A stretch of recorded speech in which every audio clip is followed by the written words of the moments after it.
حمزہ ناصر official Islamic channel کو like subscribe کریں۔ سیدنا علی المرتضیٰ رضی اللہ تعالی عنہ کی پیدائش ہوئی تو روایات میں آتا ہے کہ وہ آنکھیں نہیں کھولتے تھے۔ حضور مبارکباد دینے گئے اور اپنے بھائی کو دیکھنے گئے تو ان کی والدہ حضرت فاطمہ بنت اسد رضی اللہ تعالی عنہا نے کہا، بیٹا پیدا تو ہوا ہے لیکن پریشانی یہ ہے کہ آنکھیں نہیں کھولتا۔ تو آقا کریم علیہ السلام نے اپنا لعاب حضرت علی المرتضیٰ کے منہ میں ڈالا تو مولا علی نے آنکھیں کھول لی۔ گویا سیدنا علی المرتضیٰ رضی اللہ تعالی عنہ نے آنکھیں کھولی تو پہلا جلوہ رخ والضحیٰ کا دیکھا۔ اس رخ نور کو دیکھا، اللہ اکبر، قربان جائیں سیدنا علی المرتضیٰ کی آنکھوں پر، جس کا پہلا نظارہ رخ محبوب تھا۔ اور پھر بچپنے کی عمر حضور کی قربت میں، حضور کی صحبت میں، حضور کی تربیت میں بسر ہوئی۔ آقا کریم علیہ السلام جب اللہ کے حکم سے اعلان نبوت فرمایا تو سیدنا علی المرتضیٰ رضی اللہ تعالی عنہ نے ایمان لانے والوں میں سر فہرست اپنا نام لکھوایا اور آقا کریم علیہ السلام کے ساتھ پھر ہر محاذ پہ کھڑے ہوئے نظر آئے۔ سیدنا علی المرتضیٰ فرماتے ہیں کہ رسول رحمت نبی اکرم صلی اللہ علیہ وآلہ وسلم نے ارشاد فرمایا کہ اے علی، تیری مثال حضرت عیسیٰ کی ہے۔ حضرت عیسیٰ کا ماجرا یہ تھا کہ ان سے دو طرح کے لوگوں کا معاملہ ہوا اور دونوں گمراہ ہوئے۔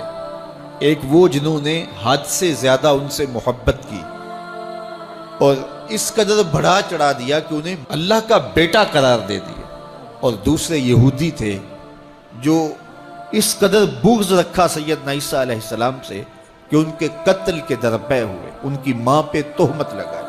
سیدنا علی المرتضیٰ فرماتے ہیں کہ میرے حضور نے فرمایا تیری مثال بھی حضرت عیسیٰ کی، تیرے معاملے میں آ کر بھی دو لوگ برباد ہوں گے، ایک محبت کی وجہ سے برباد ہوں گے، ایک بغض کی وجہ سے برباد ہوں گے۔ ایک محبت میں ایسے افراط کریں گے، اس قدر محبت میں تجاوز کر جائیں گے، حد سے بڑھ جائیں گے کہ وہ کہیں گے تیرے بارے جو نہیں کہنا چاہیے۔ حتیٰ کہ سیدنا علی المرتضیٰ رضی اللہ تعالی عنہ کی محبت میں لوگوں نے تمام صحابہ پر سب و شتم کو جائز سمجھ لیا، اور ایک طبقہ ایسا بھی ہے جو سیدنا علی المرتضیٰ رضی اللہ تعالی عنہ کو خدا اور الہ کہتا ہے۔ یہ نصیری سیدنا علی المرتضیٰ رضی اللہ تعالی عنہ کو الہ کہتے ہیں، علی اللہ کا نعرہ لگاتے ہیں۔ ایک طبقہ محبت میں تجاوز کر کے اس قدر جو ہے وہ سیدنا علی المرتضیٰ کے بارے میں اعتقاد قائم کرتا ہے کہ وہ گمراہی کے گڑھے میں جا گیا، اور ایک طبقہ وہ ہوگا جو تیرے ساتھ بغض رکھ کے برباد ہوگا۔ سیدنا علی المرتضیٰ رضی اللہ تعالیٰ عنہ کا نام بھی گوارا نہیں ہوگا۔ سیدنا علی المرتضیٰ کا نام لیا جائے تو طبیعت میں بے چینی اور اضطراب پھیل جائے گا۔ اور ایک طبقہ ایسا ہے نواسب کا، نواسب باقاعدہ 10 محرم کو سیدنا علی المرتضیٰ رضی اللہ تعالی عنہ کے شہزادے کی شہادت کے دن کو عید کے طور پہ منایا کرتے ہیں۔ وہ نئے نئے کپڑے پہنتے ہیں، انواع اقسام کے کھانے کھاتے ہیں اور ایک دوسرے کو مبارکیں دیتے ہیں اور گلے ملتے ہیں۔ تو نواسب سیدنا علی المرتضیٰ اور خاندان نبوت کے ساتھ بغض رکھنے کی وجہ سے برباد ہوئے، اور جو نصیری اور وہ طبقات جو حضرت سیدنا علی المرتضیٰ کے ساتھ محبت کے ازدیاد میں یہاں تک جا پہنچے کہ انہیں ابن اللہ کہہ دیا، یا ان کی محبت کے اندر جلیل القدر ہستیوں پر تان و تشنی کے تیر برسائے، تو یہ گمراہی کے گڑھے میں جا گرے۔ تو میں کہتا ہوں انہیں مبارک ہو جو سیدنا علی المرتضیٰ رضی اللہ تعالیٰ عنہ کے ساتھ وہ پیار کرتے ہیں جو شریعت اسلامیہ، شریعت بیضا کا تقاضا ہے، جس سے رسول اللہ کی آنکھیں بھی ٹھنڈی ہوتی ہیں، اصحاب رسول کی آنکھیں بھی ٹھنڈی ہوتی ہیں، اور اہل بیت رسول کے دلوں کو بھی قرار پاتے ہیں۔ اہل بیت نبی کے گھر والے ہیں، اور صحابہ نبی کے در والے ہیں۔ ہم کہتے ہیں گھر والوں تمہیں بھی ہمارا سلام اور در والوں تمہیں بھی ہمارا سلام۔ کتنے لوگ تھے جو ہمارے ساتھ چلتے ہوتے تھے، آپ ذرا اپنے ذہن پہ زور دیں۔ بچپن کے دوست، کلاس فیلوز، کاروباری ساتھی، گلی محلے کے لوگ، رشتہ دار، اعزا و اقربا، آبا و اجداد، اور کتنے لوگ آپ کے مخالفین، معاندین، یہ ساری ایک فہرست ذہن میں لائیں تو ایک دم خیال پڑتا ہے فلاں بھی چلا گیا، فلاں بھی چلا گیا۔ کوئی سال کے بعد اچانک کوئی بات یاد آتی ہے تو یاد آ جاتا ہے، کوئی 6 ماہ کے بعد یاد آتا ہے۔ کئی ایسے لوگ ہیں کہ سال ہا سال بعد یاد، ہاں وہ بھی ہوتا تھا۔ مٹی کا رزق بن گئے، قصہ پارینہ بن گئے۔ کہانی تو اتنی سی ہے نا، جو اکڑ اکڑ کے چلتے تھے آج وہ مٹی کا رزق بن گئے ہیں۔ جو اپنے بدن پہ چٹکی مٹی بھی نہیں پڑنے دیتے تھے آج ان کے کفن بھی تار تار ہو گئے۔ حضرت غوث اعظم فرماتے ہیں قبرستانوں میں جا کے دیکھو کیسے کیسے حسینوں کی مٹی خراب ہو رہی ہے۔ اللہ اکبر، بدن خاک میں مل گئے، ہڈیاں چور چور ہو گئی، ریزہ ریزہ ہو گئی، قبروں کے نشان بھی مٹ گئے، کتبے بھی ٹوٹ گئے، مٹ گیا مشتاق دل سے رنگے یاد رفتگاں، پھول مہنگے ہو گئے، قبریں پرانی۔ کون کسی کو یاد کرتا ہے؟ اور اسی طرح ہم مل کے مٹی کا رزق بننے والے ہیں، لیکن کوئی ایسا کام چھوڑ جائیں گے، اپنے رب سے جڑ جائیں گے، اپنے رب کے بندوں سے جڑ جائیں گے، رسول کریم کے دامن کو تھام لیں گے تو پھر موت بھی مرنے نہیں دے گی۔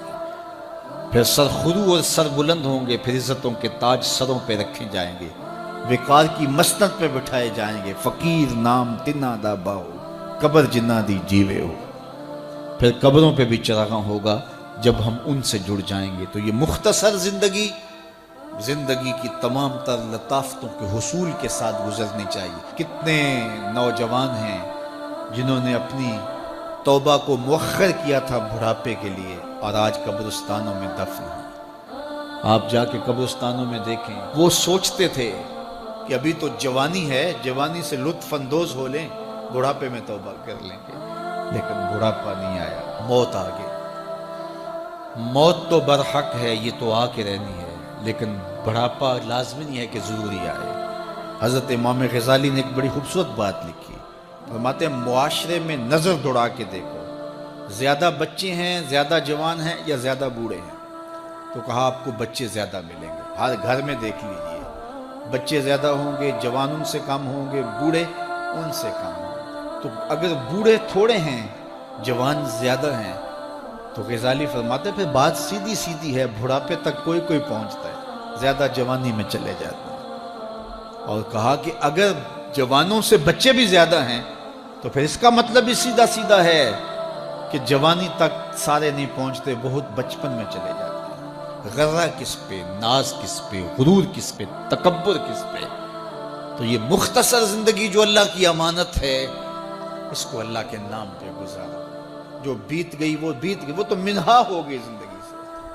وہ مجھے رات سے کچھ لوگ میسج بھیج رہے ہیں کہ آج 16 مارچ ہے اور آپ کا پیدائش کا دن ہے، مبارک ہو، اللہ سب کو جزا دے۔